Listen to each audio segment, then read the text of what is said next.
What's up, everybody? This is your host, Dr. Bar 2. Let me get Terry in right now. Give me 1 second.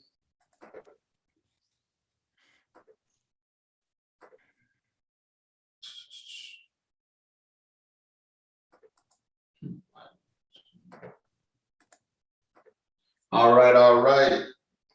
So we in here, we live. Man, it's been a minute, 2 weeks. We back talking about finances. Got to get the people educated on it.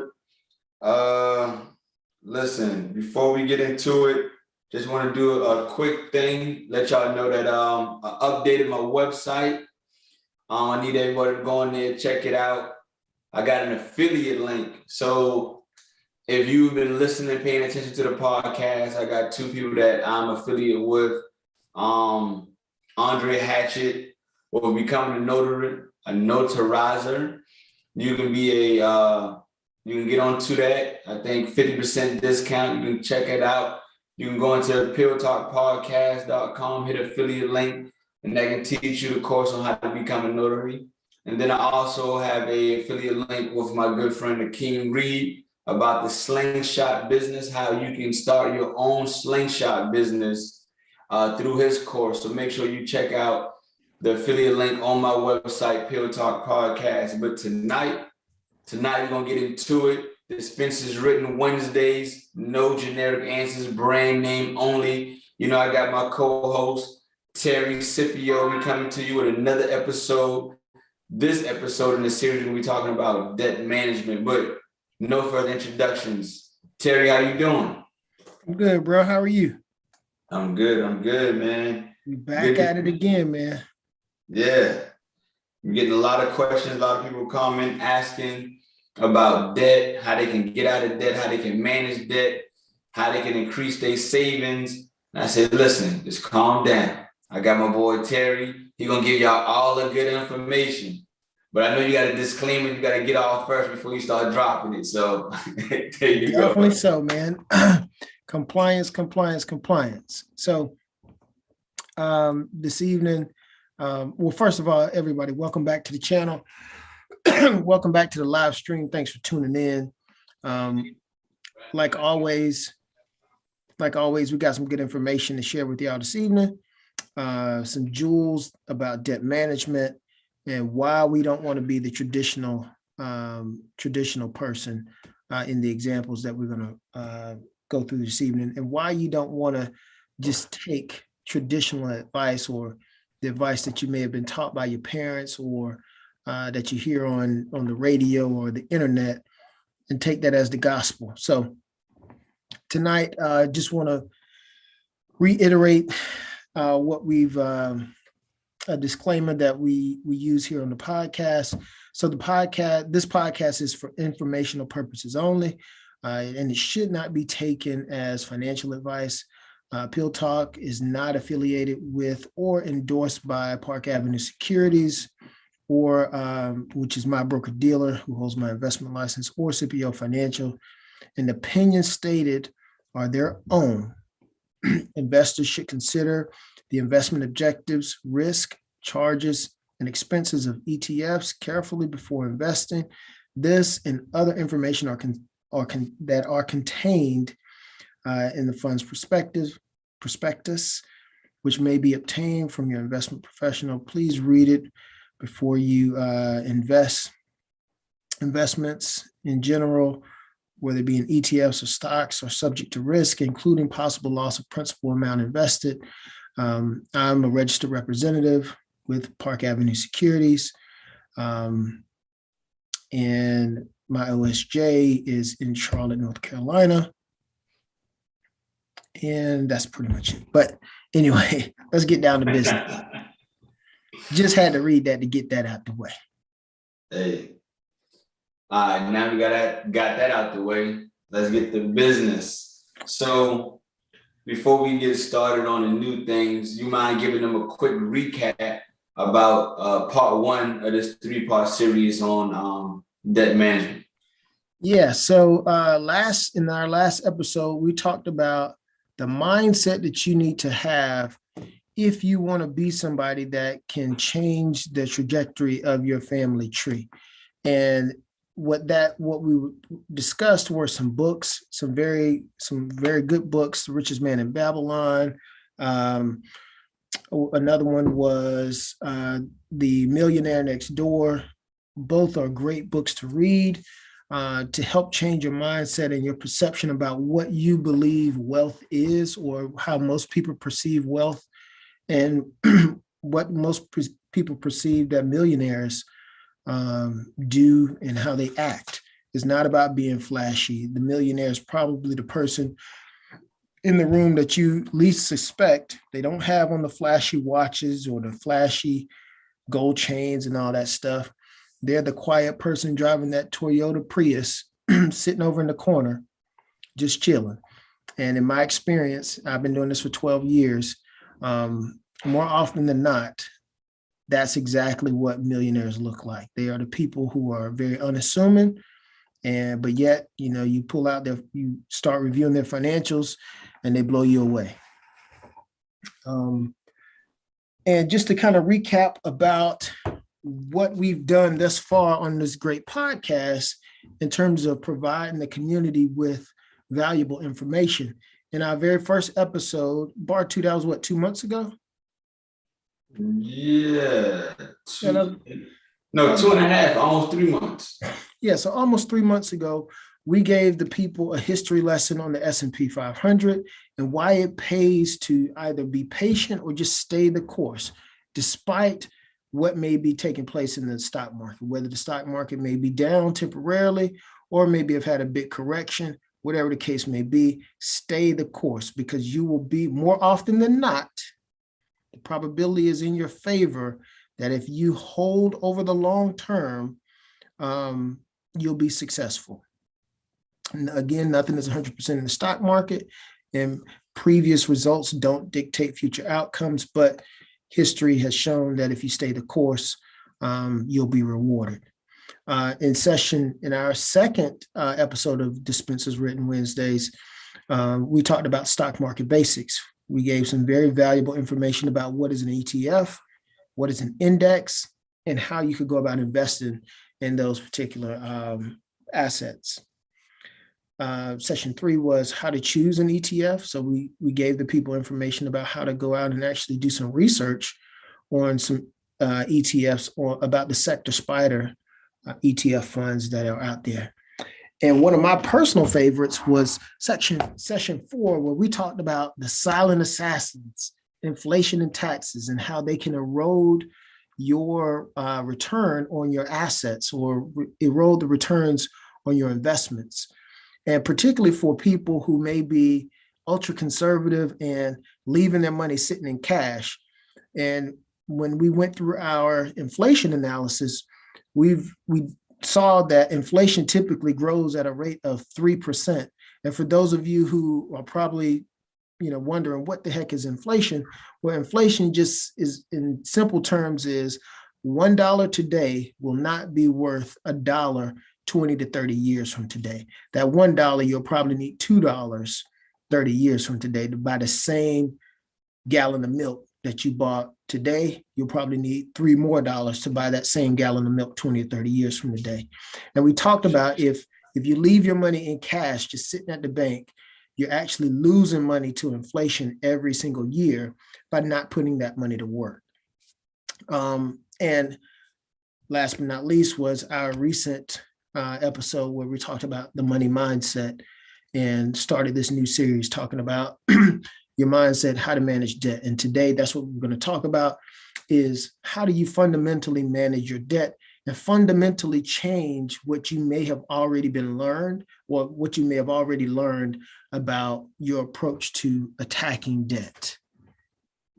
And this is a warning that this episode will challenge the status quo of what you may have already been taught as it relates to your debt management. So if you are somebody that likes challenges and likes to learn new things, this is the episode for you, because this will radically change the way you go about saving and the way you go about paying down your debts. So without further ado, do I have the controls?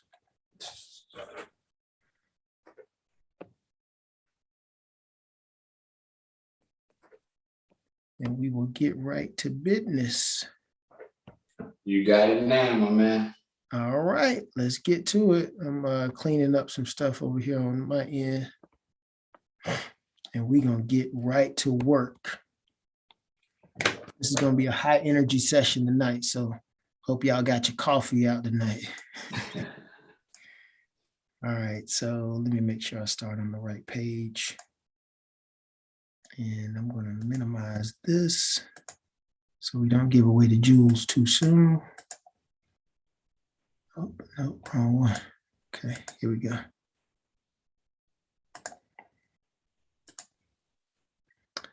All right, part two, we about to get down to business. So let me do this. Hide the floating meeting controls. Where is my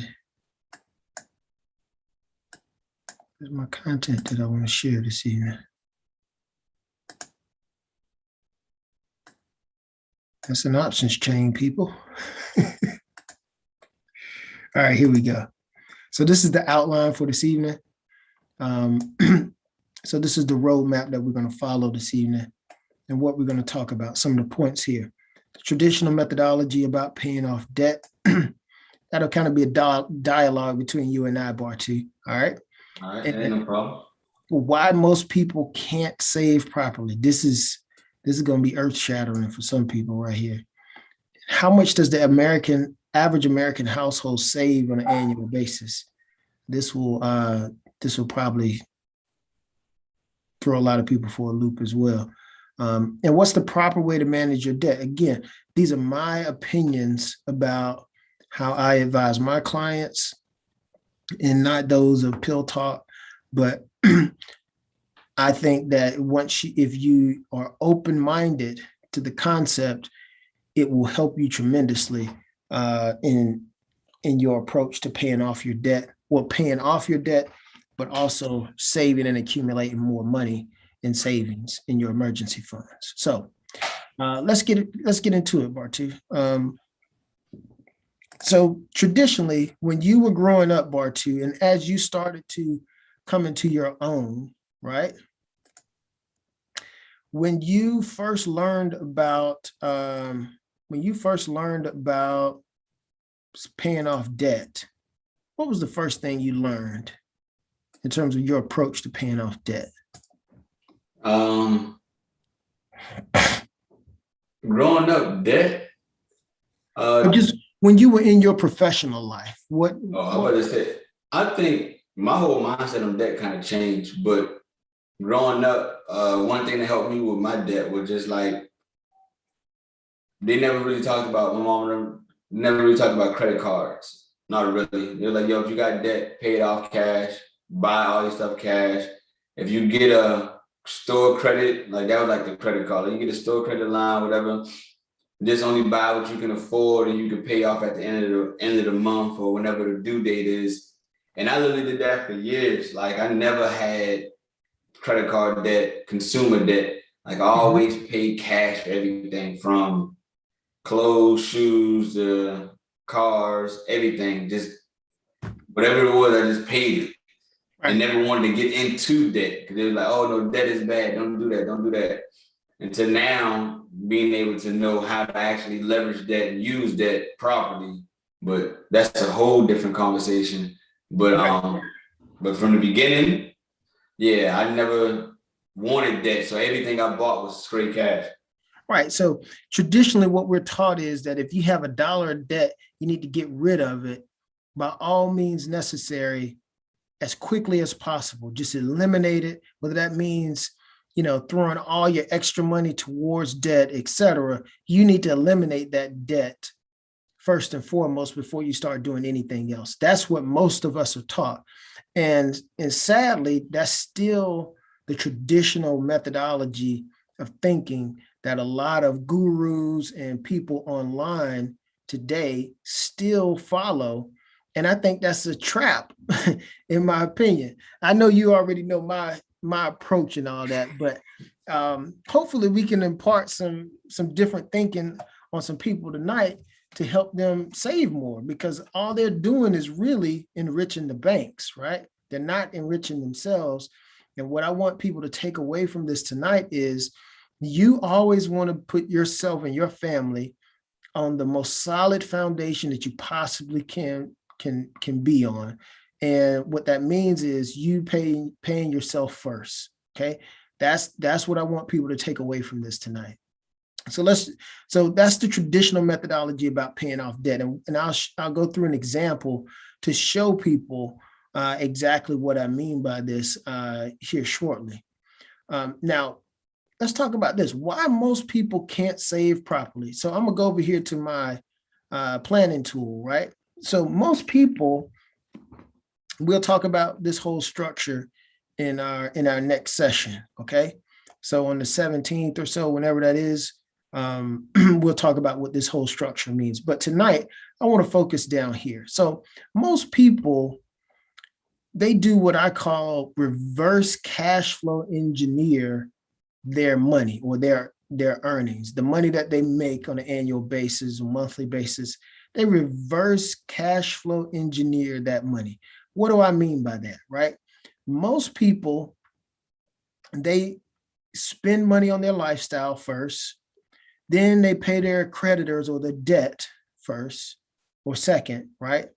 Then, if you are religious and you follow, whatever you decide to follow, it's you pay your God or your deity, whatever you worship, you pay them somewhere up in there as well. Then you try and save money.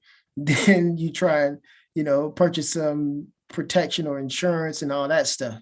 So this is what I call reverse cash flow engineering, because their priority, right?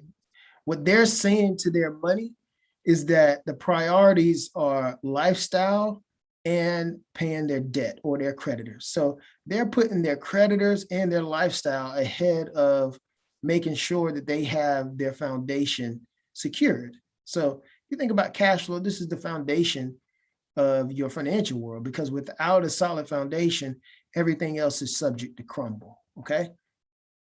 And so what my job is as a financial advisor or financial planner is to help clients re-engineer this thinking. So instead of going kind of right to left with their thinking, I want them to go from left to right, because in this country, we read from left to right, right? So I want them to look at their earnings, look at what they earn on an annual basis.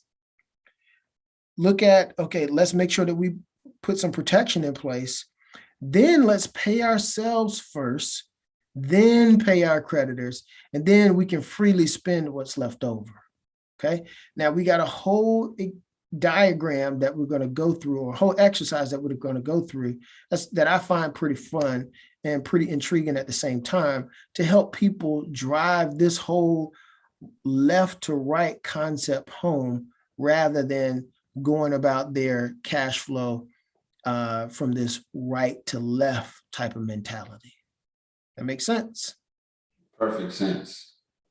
All right. So that's why most people can't save properly. Most people can't save properly because they reverse cash flow engineer their money, right? And they need to readopt or retrain their brain about how they spend their money or how they allocate their money.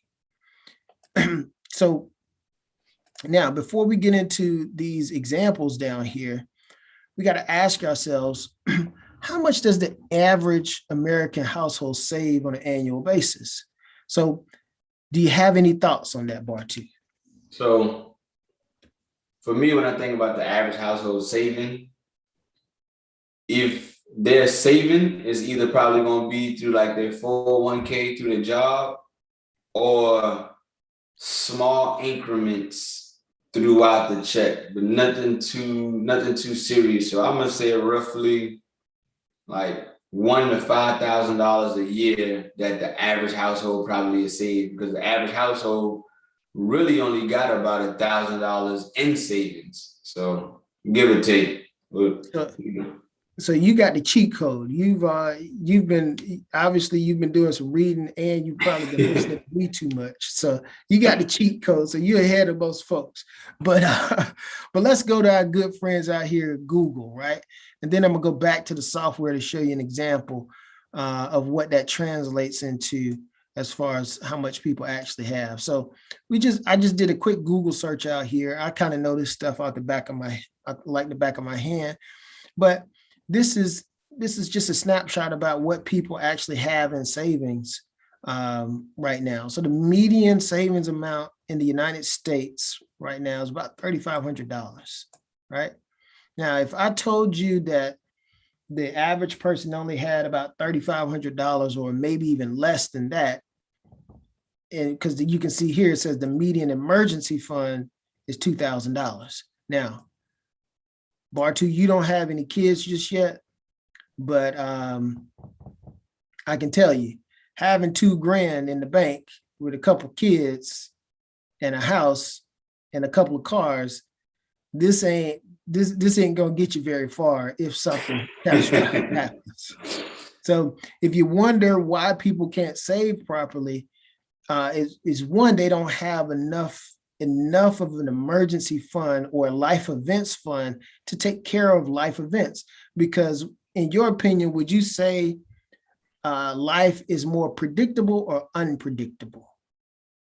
Definitely unpredictable. You never know what's going to happen. Right. It's always something around the corner, and we never know what curveball life may throw at us. So you have to be properly capitalized in order to make sure that you have the foundation in place to take care of whatever life event may come. A life event can be anything from putting 4 new tires on the car. I got to put new tires on my wife's Suburban right now, right? Putting 4 new tires on the car. Maybe mom is sick and she lives across country, and you got to go cross country because you got to go see about mama, right? So life event can be, or you get laid off or furloughed from your job, like a lot of people did during COVID, right? So, or at the height of COVID. So I had both of those things happen. exactly. So you're living proof, right? That if you don't have these things in place, and you were somebody that over allocated or reverse cash flow engineered your money and overpaid on debt because that's what you were originally taught, then you'll find yourself, if life throws you this curveball, then you're not in position to handle it well. And what you end up doing is going in deeper into debt. I got a fun example we're going to go through here in just a few minutes. Okay. So I just want to drive home this point, but I also want to highlight this as well. Let's go back to the planning software for a second. And let's just see, if we plug these numbers in, what this translates to for the average person in terms of their retirement outlook, right? So if we go here and we just click on this getting started link, and we go here to assets and liquidity, or better yet, I'm sorry, we need to go here to savings, right? And we just put in savings. Now let's say we're dealing with somebody, the average American, most American households make anywhere from about $50,000 to $60,000. About 50 to 60% of the population makes anywhere from about $50,000 to $60,000 or less. So let's just give them the benefit of the doubt and say they're making $60,000, right? 5% of $60,000 would be about $3,000 on an annual basis, right? So we put in 3,000 because 0.05 times 6, that's 3. 3,000. So we come here, and that puts us right at about 5%. So the average American household saves about 3 to 5% of their income. Now, ironically, like you stated earlier, Bartu, that 3 to 5% coincides with the amount of matching that they typically receive in their 401k. And typically that's called a safe harbor. That's a term that y'all probably don't care to know about, but that's a safe harbor design. And that's a feature that's added to a 401k plan to help the employer meet certain certain ERISA requirements as it relates to how their fund, how their 401k plan is capitalized between the highly compensated employees and what they call the rank and file employees.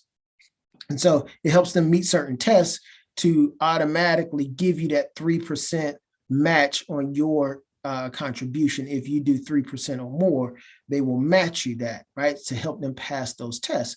So that's a savings rate of about 5% on an annual basis. So that's $3,000 a year. So let's see what that translates into if this person who was making $60,000 a year, and I want y'all to pay attention to this as well. If they are saving, I'll go to the next screen here, and then we'll go to another screen to kind of drive home this point, right? So if we go here to this activity and we see that they're saving 5% of their income. So that means then between debt servicing, meaning paying off any debt that they have, their lifestyle, and paying taxes, because if you're an employee, Uncle Sam is going to get his. We talked about that in the last podcast, right? We talked about the 4 ways that you can earn income in this country. And if you're saving only 5% of your income, that means 95% is going out the door in the form of taxes, lifestyle expenses, and debt, paying off debt. So if you are this person, this is what your retirement picture or scenario is going to look like. If you were a 37-year-old and you had a 41-year-old spouse, and you were saving roughly 5% of your income between now and age 65, or over the next, let's just put this into, years, that'll be 18 years, right, to retirement. Wait, hold on. It says year 1 income 200,000. Isn't that supposed to be 60,000? Yes, sir. We're gonna change that. All right. So let's recalculate this, right? So a lot of people wonder why a lot of retirees are not comfortable in transitioning into retirement, or why they see a lot more people in their upper 60s, possibly 70, still continuing to work. Because if 95% of your income is going out the door, right, and you're only saving 5%, you're going to have, this is all the realized wealth. This is the amount of net worth you'll have after working for 18 years. If you were 37 years old and this is how much money you were saving on an annual basis, only 5% of your income, this is what your lifestyle is going to look like. And so at retirement at 65, you'll have a retirement income of about, call it $6,000 on an annual basis. Not enough to really get by at all. And let's say you tack on another $1,000 a month from Social Security. You're not, for most people, that's not going to get the job done. So this is why you still see so many people working well into their late 60s. And now I predict that people are going to continue to work into their 70s. Heck, it doesn't have to be a prediction. It's already happening. So this is why you have to get in the habit of paying yourself first. And this is why learning to pay yourself first is going to be so critical to your success. Because instead of being this person where you only have a net worth of $119,000, meaning this is the amount of money that you have for retirement purposes to live off of once you retire at, say, 65 or so. This is, if you don't want to be that person that's continuing to work or be that Walmart greeter, nothing wrong with being a Walmart greeter. I'm just saying, if you've worked most of your life, at some point you do want to relax a little bit and work because you want to, not because you have to. So instead of being this person, all right, let me, let's use this. Let's use this data, 85%, recalculate, right? We look a little bit better. We almost got $1 million of net worth, and our retirement income looks a lot better. Instead of $6,000 on an annual basis, now we're at $43,000. Now this is, average American household. So you know, obviously this number will be higher for people who make higher incomes, but we wanted to kind of keep it general and keep it to, where we can kind of appeal to most people out here. Most people don't make $250,000 on an annual basis, but just to kind of keep things status quo, this looks a lot better than the previous picture where somebody was only saving 5% of their income. So saving 15% of their income, 15 to 20% of your income on an annual basis should be your target. Make sense? Definitely. That change was dramatic from nearly 120,000 to almost 900,000. Yeah. Just a 10% increase in your savings. Yeah. 10% increase in your savings can do wonders. And the reason why that helps so much is because you have time on your side. The amount of time, it's a combination of things. If you want things to work in your favor, you got to have time and you have to be consistently saving. If you're consistently saving on an annual basis, then more than likely you'll have a larger nest egg down the road because you've had more time for things like the rule of 72 to work in your favor. The rule of 72 simply says you take the number 72, well, you take the amount of interest your money is earning, and you divide that in the number 72, and that's how long it's going to take for your money to double. So quick example, if you are earning a 6% on your money, right? 6 goes into 72 12 times. So that means every 12 years, your money is going to do what we call compound, meaning 2 turns into 4, 4 turns into 8, and so on and so on, right? And the more time that you have that to happen, for those cycles to happen, the higher your net worth will be at the end of the day. So this is why it's so critical for people to start learning how to manage their debt early and learn the order in which to save or how to prioritize your cash flow, which brings us to this next point here is what's the proper way, in my opinion, to manage your debt. So we're going to go through this little exercise called cash flow prioritization. Now, I got to tell you, when I normally go through this with people, they are completely blown away because it's probably the first time that they've ever heard something like this before. And again, this is going to challenge the status quo. So if you're somebody who follow these gurus or folks online, this is going to radically shake up what you believe. And hopefully you're open-minded enough to change your habits. And you should start to see some more money in your savings account, or at least in your emergent life events fund, in order to right the ship. Because if you're somebody who constantly finds yourself paying off your debt only to find yourself 3 to 6 months back into the same position, well, that means you have a fundamental problem and you're not fundamentally solving the issue. You're thinking that paying the debt is going to fix you having money. No, that's not what's going to fix your situation. What's going to fix your situation is how you prioritize your money, meaning what do you deem as important and who gets paid first? Do you pay your creditors first or do you pay yourself first? Again, this goes back to that mindset that we talked about in our last session. So let's go through this right quick, Barty. So the first order of business, most of you probably remember algebra class. And for some people, algebra class was more pleasant than others. Some people probably got out of algebra class and said, you know what? If I never, ever have to look at this again in life, I will be just fine. Meaning, if I don't have to move this number across the equal sign, and it was a positive over here, and now it becomes a negative over here. If I don't ever have to see that again in life, I'll be just fine. Okay. But that was algebra. And in algebra class, and when we were learning multiplication and stuff like that, we learned something called please excuse my dear Aunt Sally, right? PEMDAS or whatever you want to do to make it memorable for you. But if you think of cash flow prioritization, think of it like, please excuse my dear Aunt Sally. And that's what this is the way that I teach my clients how to prioritize their cash flow.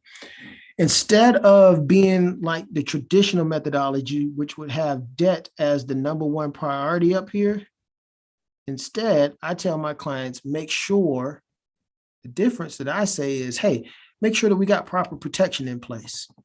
Because if cash flow rules our world, right? If cash flow is the foundation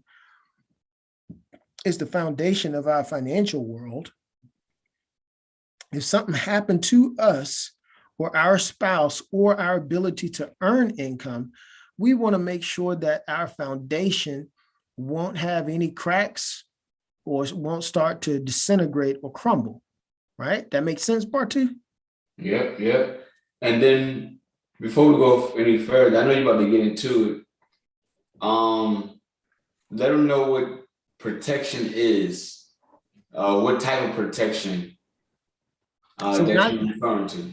So when I'm talking about protection, I'm talking about everything insurance, from your life insurance to your home and auto insurance to disability or income protection. Also, your having wills and estate documents in place. These are all the items of protection that we'll talk about in a planning process conversation with the client. So make sure that the first thing have the proper protection in place, but also in tandem, basically doing it at the same time, make sure that you have the proper savings or liquidity. Liquidity is a fancy way to say savings. All right. So the reason I say have protection and liquidity in place before you pay off this debt, notice debt doesn't come into play until number 3 on the priority list down here. And that's because, and I'll elaborate on this down here in our example that we're going to go through, but it's important to make sure that in the first 3 to 5 years of working together, our goal is to accumulate 6 months to a year's worth of your gross savings. Because should life throw you a curveball and you had 3 to 6 months to a year's worth of your gross income. So let's say, going back to that $60,000 example, let's say that person was making $60,000 a year, and let's say they had $30,000. Let me write this out. They had $30,000 rather than that $3,500, right? And life threw them a curveball. Who's in a better position to handle that life event? This person with 30,000 or 3,000? Definitely the person with 30. But I do have 2 questions. Go ahead. Question number 1, someone asked about protection. Will we get a chance to cover life insurance and other type of different protections in a new series or any series coming up? Yep, in our next session. All right, let that be that. And then another question is liquidity. When you say that, is that just in savings, or can it be in like an online bank account? Can it be in stocks? Like when you say liquidity, how accessible are you to get to the money? I think that's really the question you're trying to ask. Great question. So liquidity means, or liquid, which is the shorter version of liquidity, liquid means you can put your hands on the cash, or it can be converted into a cash equivalent within 24 to 48 hours. Okay, so that means that could be, what falls into that category are investment accounts, because you could sell your stock, right, and realize the capital trades typically settle in 3 days, right? So you can have your cash from selling stocks. You can have it from a savings or a checking account, or it can come from more sophisticated assets like insurance policies. So those are the most liquid places that you can have money, where you're going to pay little to no taxes on the sale of an asset, so that you can have some liquid cash. Does that make sense? Yeah, I got it. I got it. All So right. some way we can get the money within 3 business days, 24 to 48 hours. 24 to 48. Gotcha. Yep. So the idea is be liquid enough so that if life throws us a curveball, we got enough cash to handle that life event and we're not going back in debt. Okay. Now, if we were, and then so number 3 on our priority list is to attack our short-term debt. Notice debt is not the number 1 thing on the list. For people who are wondering why they can't save enough money, is because they're doing things, in my opinion, in the wrong order. They should be paying themselves first rather than paying the bank first. Because think about this, if you pay off your debt, right? Then life throws you a curveball. Can you go back to the bank and say, hey, you know what? Bank of America, I overpaid y'all for the last 6 months because I was trying to pay off this loan or this credit card. But you know what? Now that my transmission went out in my car, I need that money back. Can you go back to the bank and they give it to you? Oh yeah, and a loan with some interest rates. At about 10% interest, right? So you're going to get hosed for quote unquote doing the right thing, which is paying off your debt at an accelerated pace, which is what everybody tells you should do. And I don't think that's correct. I think you and your family should be in the strongest financial position at all times to handle any life event that may be thrown at you. So I don't tell my clients to accelerate paying off their debt. Exactly. I tell them the exact opposite. Pay yourselves first. Then, should you choose to, after you've reached this milestone, then we can walk across the other side of the bank, right? And we can, instead of, while I like the idea of people paying off their debt, right? Or paying down their loan, I want them to pay it down to themselves before they pay it to the bank. So if you were going to pay an extra couple $100, that's fine. But just put it in this side account over here rather than paying it to the bank. And I'm gonna drive this point home so people at home don't get what I'm saying misconstrued either. All right. So we attack short-term debt, which is credit cards, car notes, etc. Step 4 is we attack we start to save and accumulate money for retirement and education expenses. Now, a lot of people will say, well, why do you have retirement and education down here at number 4? Well, real quick, let's talk about it, right? When you think about having access to money, Bartu, does it make more sense to have your money tied up in a vehicle that you can't touch it until you're 59 and a half, unless you pay some ridiculous penalties, like 10% plus ordinary income tax? So for most people, that they're going to be paying upwards of about 35% in taxes. Does it make sense to have the bulk of your liquidity, or, well, you can't even call this liquid because it ain't. It's a process to get to the 401k money, even if you take a 401k loan, right? So does it make sense to have the bulk of your money that you have, call it your life savings, tied up in that type of vehicle? No, because you can't, like you said, you can't get to it, you can't use it unless you get penalized. So you're gonna either have to take a loan, which is a process, so it's not very liquid, number 1, because it's a process of about 30 to 60 days in order to take the 401k loan. And that's if your 401k provider or your employer allows you to take 401k loans.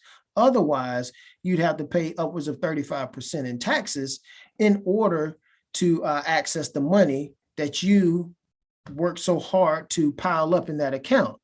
But it's not doing you any good because you can't access it anyway, right?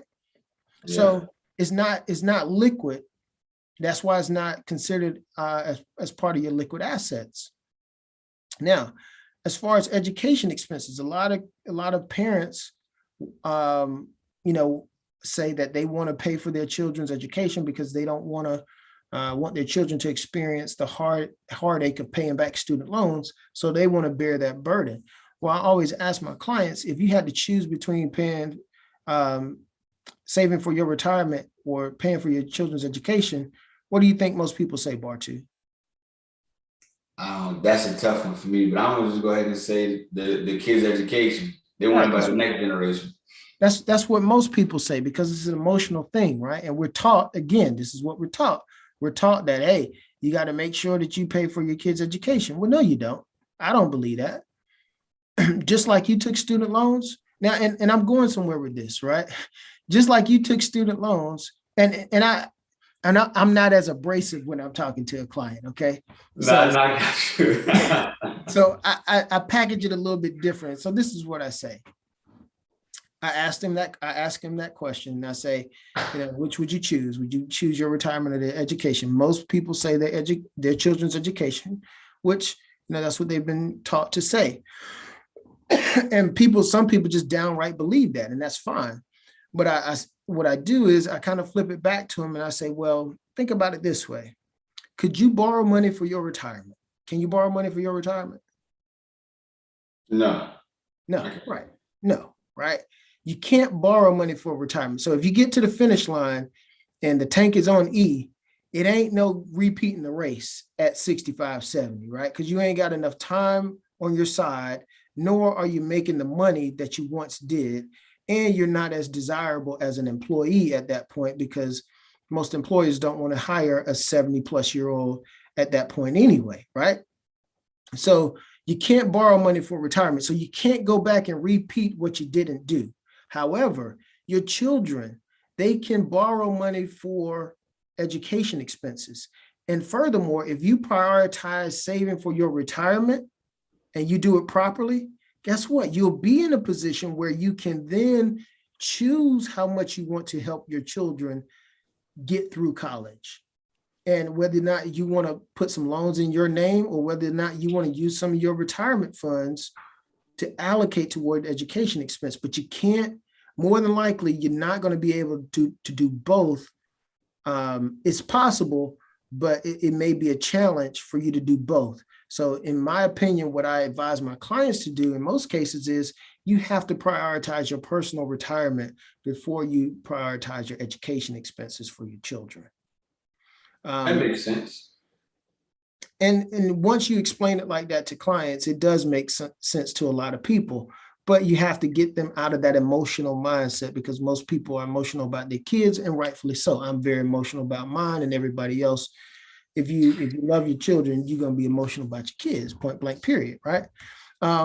So priority number 5 is you prioritize your longer term debt. So what are longer term debts? Or what do I determine or deem as longer term debts?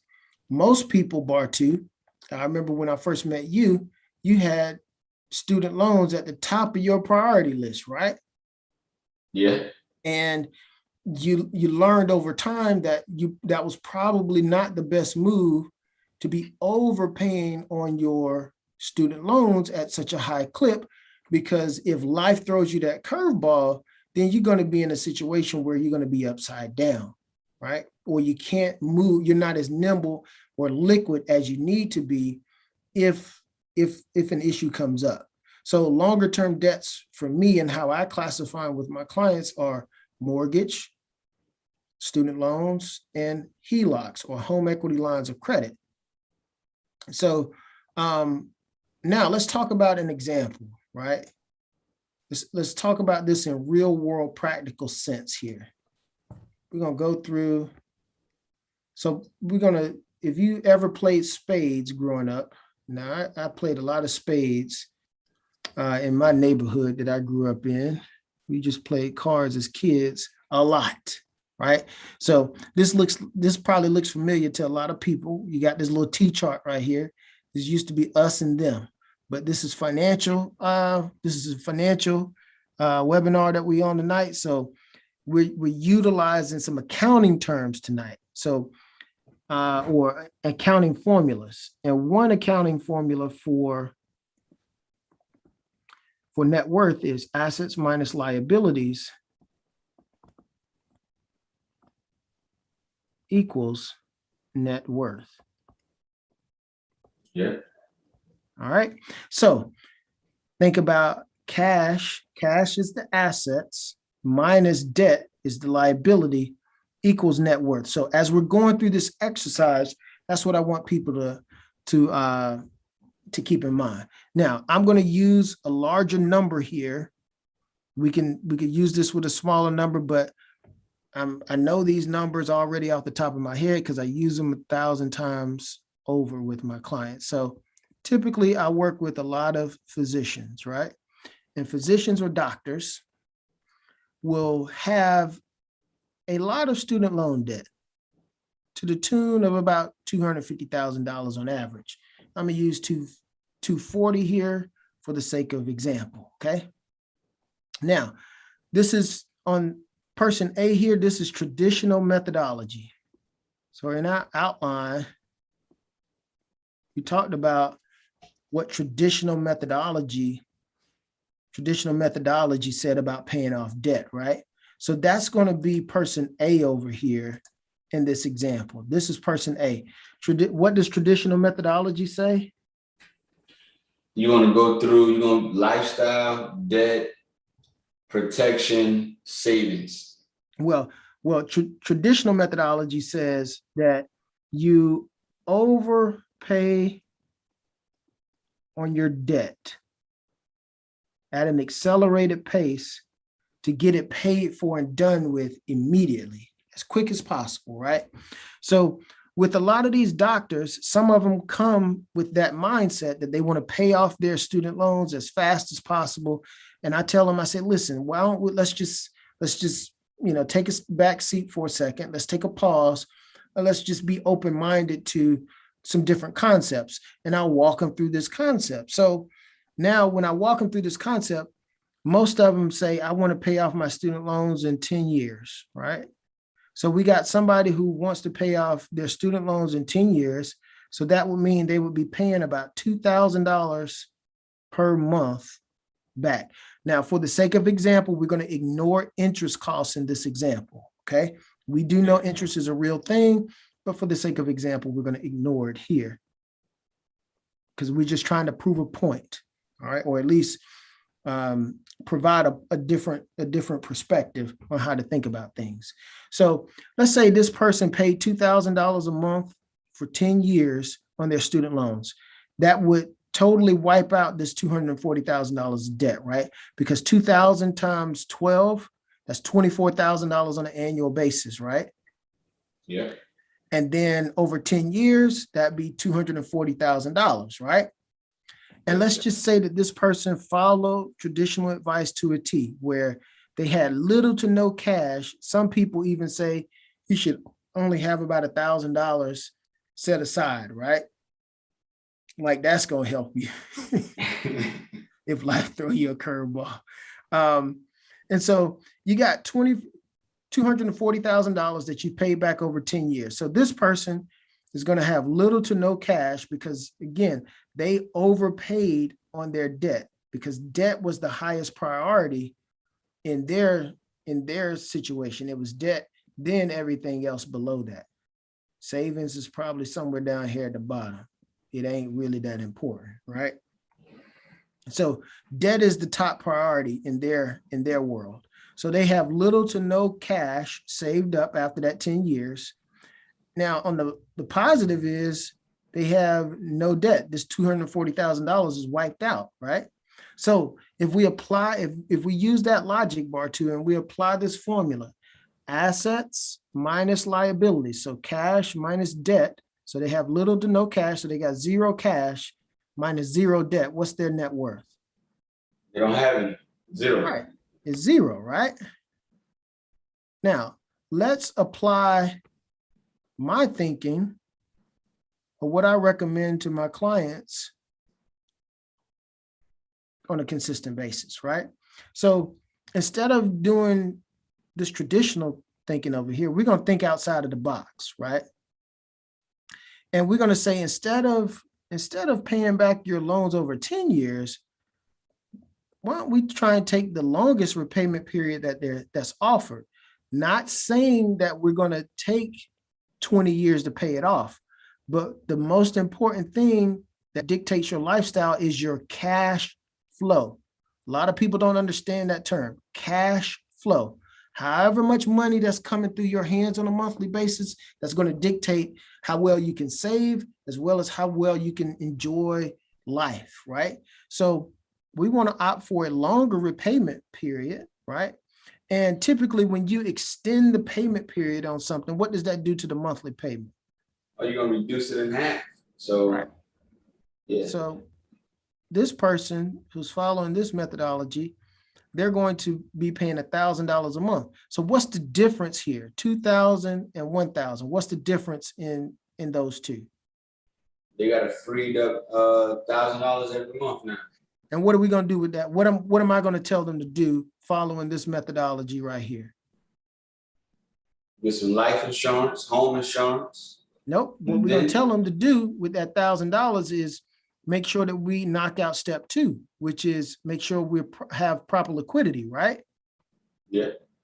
So if they're saving $1,000 a month for 12 months, that's $12,000. And we just try and compare apples to apples over the same 10-year period.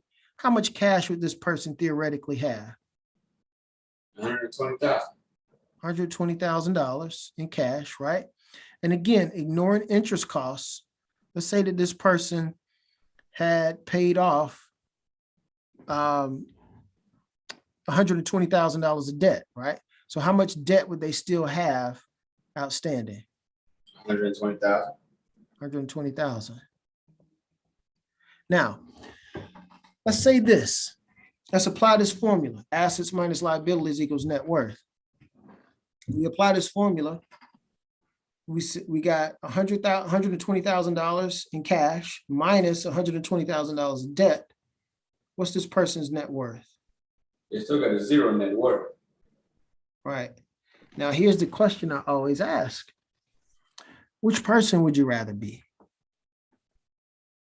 I'd rather have the $120,000 in cash, just in case something ever happened. I know I got money to maneuver with. You know what I'm saying? Instead of being without debt with no money, and if something happens, I got to get in debt to get out of it. Right. So you kind of jumping ahead, but let's talk about it. All right. Believe it or not, after going through this exercise, I still have some people who say, well, I'd rather be this person. And I say, okay, well, that's fair. And then I write this on the board.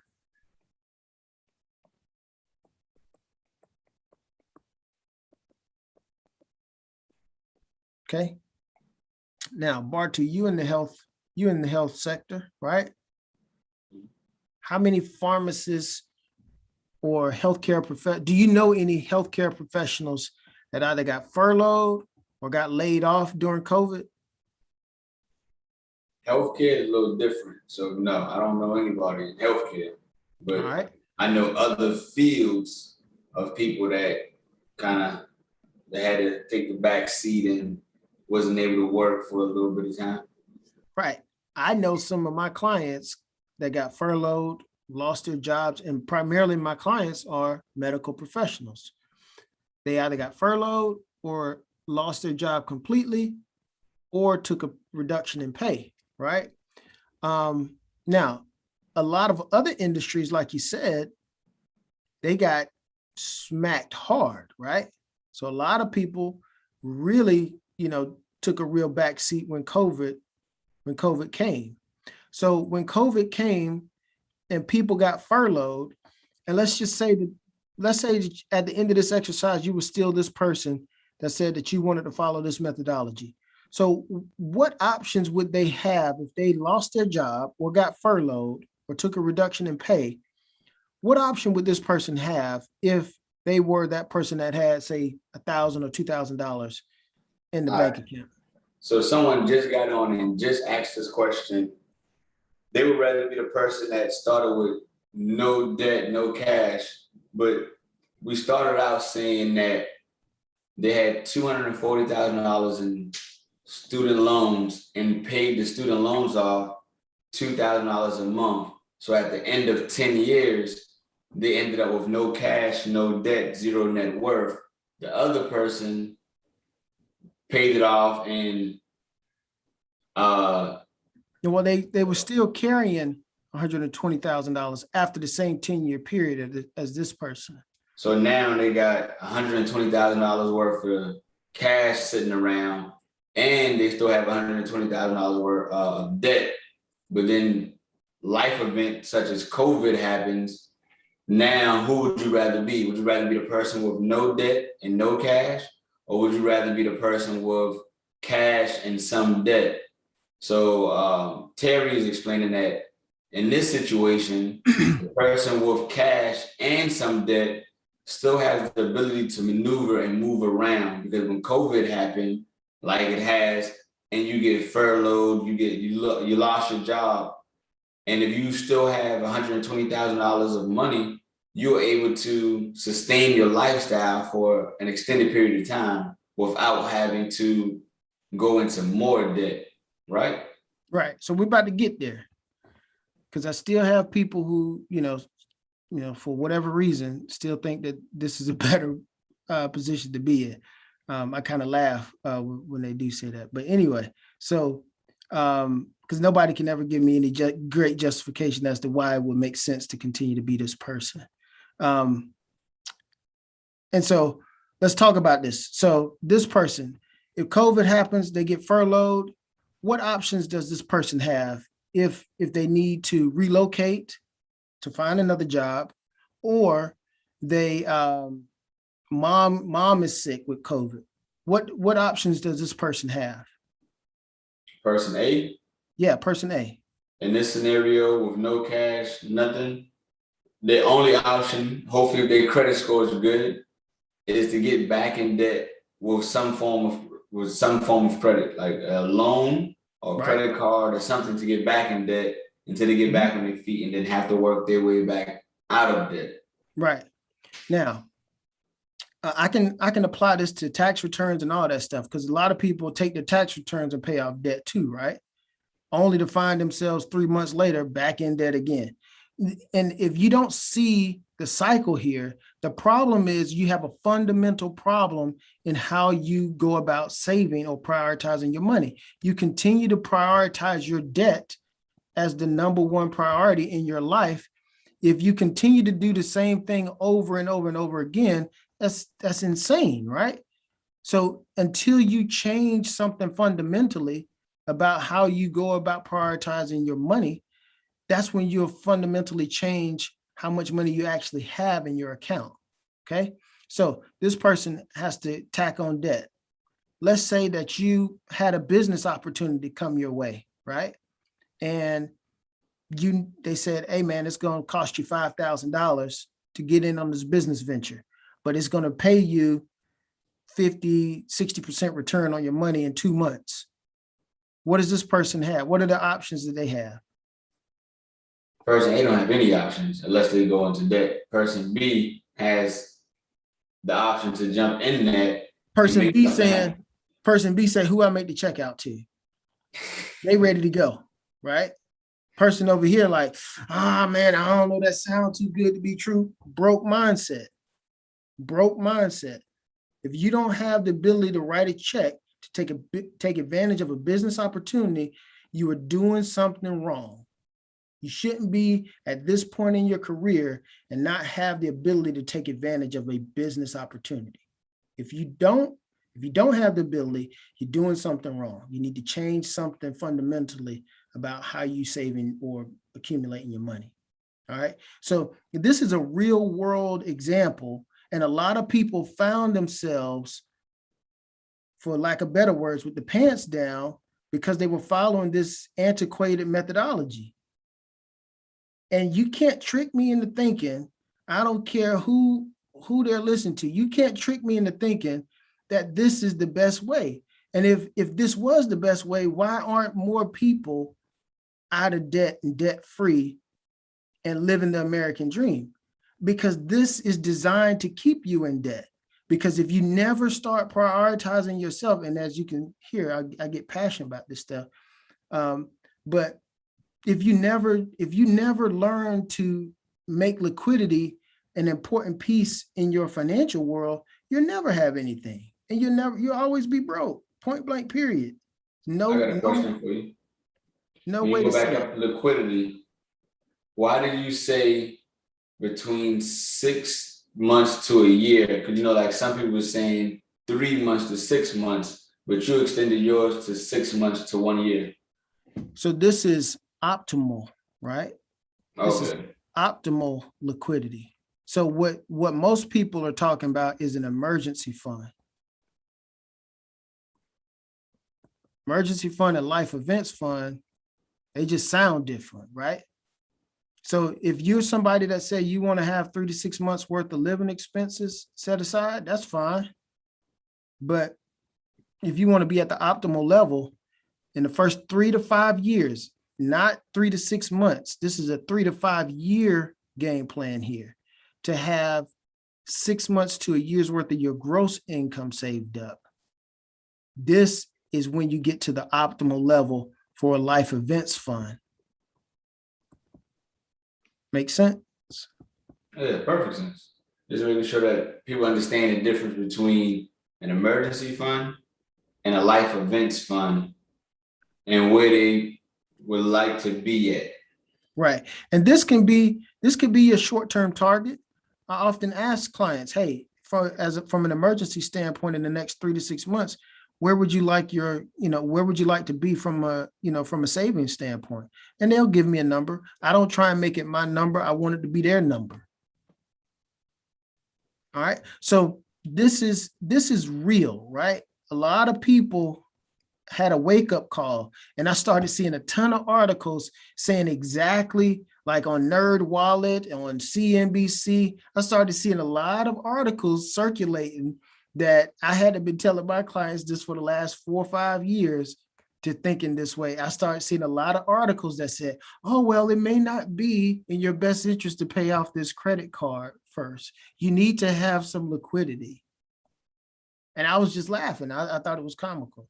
But the point being, I want my clients to have options and flexibility. Now, let me just say this again, right? Because somebody's gonna watch this and be like, well, that dude don't know what he's talking about, blah, blah, blah, blah, blah, right? And my point would be this. If you spent 10 years paying off debt, right? And then in 10 years, you probably gonna have to buy a new car, right? Something's gonna go wrong. You might have a kid. Lord knows kids cost, right? And you done spent 10 years paying off debt only to find yourself back in debt. What is that going to do to your mental? What is that going to do to your mental, right? How do you feel if you're like, man, great, I just got over this hurdle, but dang it, man, the car just broke down. I got to go get a brand new car. Now you got a 4-year car note on your hands. Mentally, that bothers you. But I'm glad you mentioned cars. You got to know. That's one reason I never liked car payments. I guess where I'm from, just seeing people make a car payment every month. Then when they finally finish paying the car off in like 5, 6 years, however long it took them to pay the car off, it always seemed like they needed a new car. Right when they finished paying off the first car. It was like, yo, that's crazy. yeah. That is from my observation. I don't know. Yeah, I mean, and that's true in some people's experience. Everybody is different, but that's when you got to get wiser about the kind of car you choose to buy. But anyway, that's a conversation for another day. But hopefully this helps people understand that how they need to go about prioritizing their money, and that when they, as it relates to their debt, you can't make debt the number one priority in your household. Your number one priority needs to be the foundation of your financial world, which is your cash flow. And how you go about making sure that you are the first priority is you do things in this manner. You move from this left to right here, rather than right to left. You got to protect yourself pay yourself first, then you pay your creditors, then you can spend the rest as freely as you want to if you're saving that 15 to 20% of your income on an annual basis. You said this earlier, but I just want you to reiterate this one more time.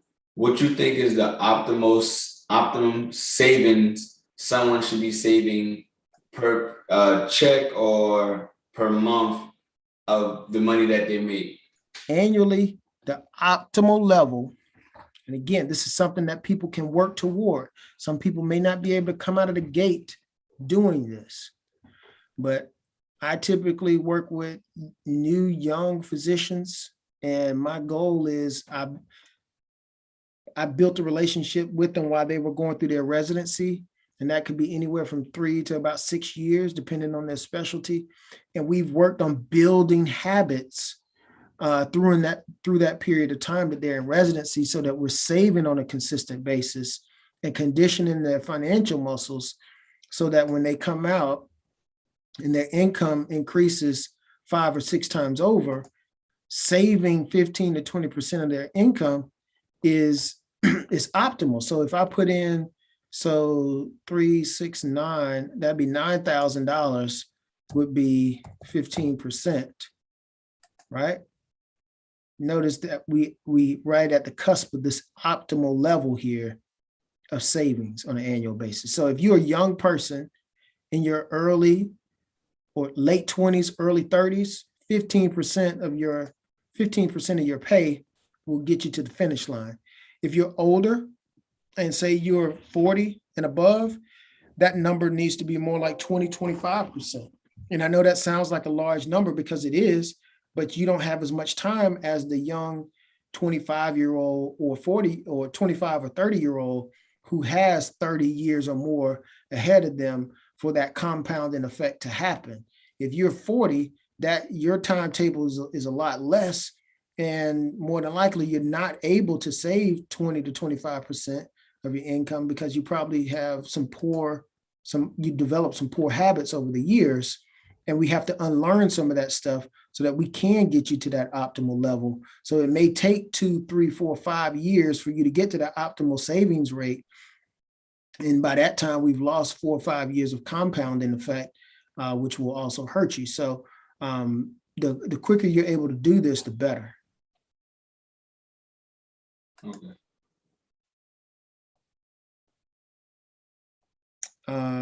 So now, what was the last thing? That was it. That's all we have for tonight. Any other questions? No, I think we went through them. They were sending it to me as we was going through them, and that's why I kind of made you stop on some points or whatever. But I think we hit everything for this part of the series. Do you want to let them know that what they can expect on part 3 of this series coming up? Yep. So part 3 of the series, we will discuss. Let me go to my podcast outline.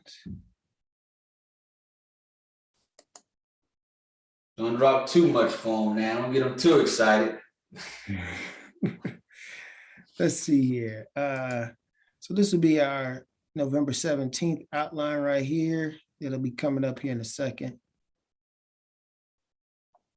So now we'll talk about how do you get organized and how do you develop a financial plan.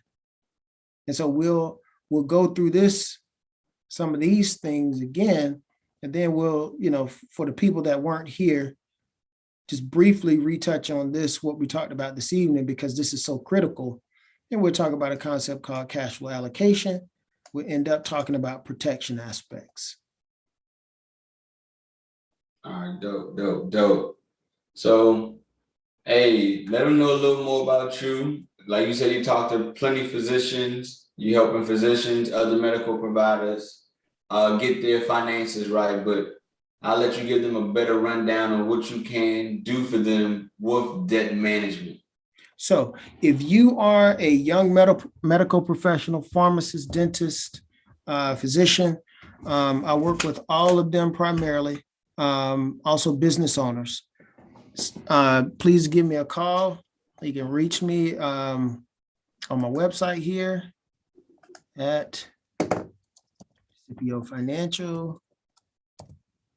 Come on here, go to the website, come down here. There's some information for medical professionals that I have on here, planning.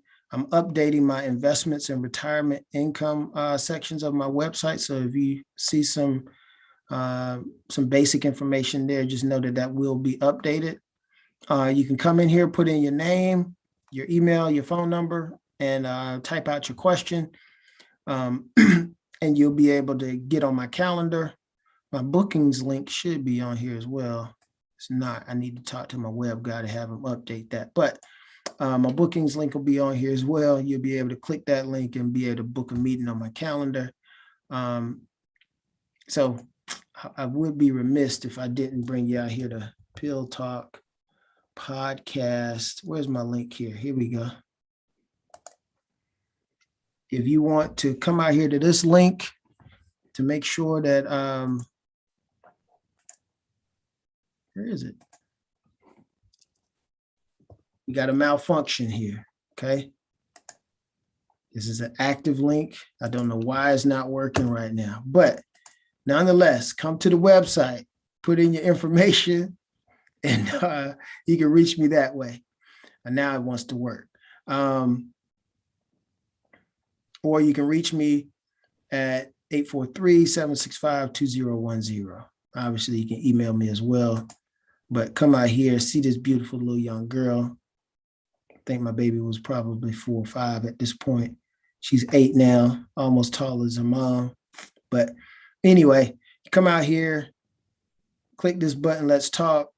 It'll take you to a splash page where you enter your email address, and we'll get you scheduled to get on the calendar. So, and more importantly, go back to the Pill Talk Podcast channel and review our previous episodes. I promise you it will be worth your time. All right. If you're new to Pill Talk Podcast, make sure you hit the subscribe button. Tell a friend to get more of this good information from me, from Terry, from other medical providers telling their story on Pill Talk Podcast or Dispense Written. We're going to make sure that we have the working link for Terry's website on my affiliates page, so you'll be able to connect with Terry. Terry Scipio on Scipio Financial on my affiliates page. You'll be able to connect with Mobile Notary. You'll be able to connect with Slingshot Rentals on the affiliate page on PillTalkPodcast.com. And this right here was another great episode of Dispense Written Wednesday. Make sure if you're trying to get your money right, holler at Terry Scipio. He will get you together. And this is me, Dr. Bar 2 of Pill Talk Podcast, powered by, this is Dispense Written, powered by Pill Talk Podcast. I got some good things, amazing things coming to you for this month of November. So please stay tuned. Subscribe to the YouTube channel. Check me out on Instagram. Terry. It's on you, my friend. It's you the host. Take it from here.